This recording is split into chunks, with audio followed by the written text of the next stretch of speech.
Miracles TV நேயர்களுக்கு வணக்கம். இன்றைக்கி நம்ம எதை பற்றி பார்க்க போகிறோம் அப்படின்னாக்கா, இதுவும் நமக்கு ஒரு மருத்துவ குணம் உள்ள பொருள் தான். பெரண்டைன்னு சொல்லுவாங்க, கேள்விப்பட்டிருப்பீங்கன்னு நினைக்கிறேன். அந்த பெரண்டை ஊறுகாய் இருக்குது பார்த்திங்களா, அது பெரண்டை துவையல், பெரண்டை ஊறுகாய் எது வேணாலும் சொல்லலாம். நம்ம அது ஒரு ஏர்டைட் கண்டெய்னரில் க்ளோஸ் பண்ணி நல்லா வச்சுக்கிட்டோன்னா 1 மந்த் வரையும் கூட யூஸ் பண்ணலாம் ஃப்ரெண்ட்ஸ். அது எப்படி செய்யலாம் அப்படின்னு நான் பார்க்கலாம். அதுக்கு தேவையான பொருட்கள் என்னென்ன அப்படின்னு, பெரண்டை பிஞ்சு பெரண்டையாக ஒரு 10 இது எடுத்துக்கோங்க.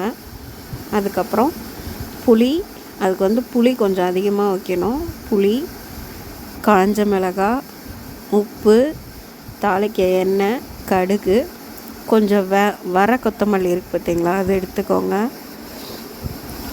வர கொத்தமல்லி, இஞ்சி, பூண்டு, சரிங்களா. இது எல்லாத்தையும் என்ன பண்ணோம் அப்படின்னாக்கா, இஞ்சி, பூண்டு, காஞ்ச மிளகா, அந்த பெரண்டை, புளி எல்லாத்தையும் நல்லா சிம்மில் வச்சு நல்லா ப்ரௌனிஷ் ஆகிற வரையும் நல்லா வறுத்து எடுத்துக்கோங்க.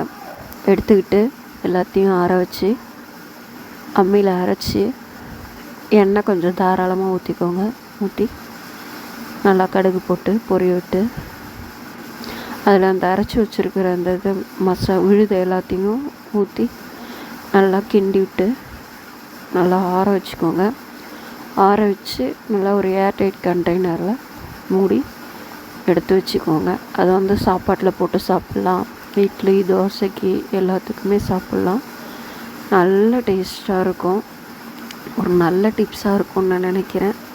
கண்டிப்பாக நல்ல டேஸ்ட்டாக இருக்கும். நீங்கள் கண்டிப்பாக யூஸ் பண்ணி பார்த்துட்டு உங்களோட ரிசல்ட் என்ன அப்படின்றத சொல்லுங்கள். ஒரு சில பேர் பசியே எடுக்கலை எனக்கு அப்படின்னு இருக்கிறவங்களுக்கெல்லாம் இந்த துவையல் சாப்பிட்டாங்க அப்படின்னாக்கா நல்லா பசி எடுக்கும்.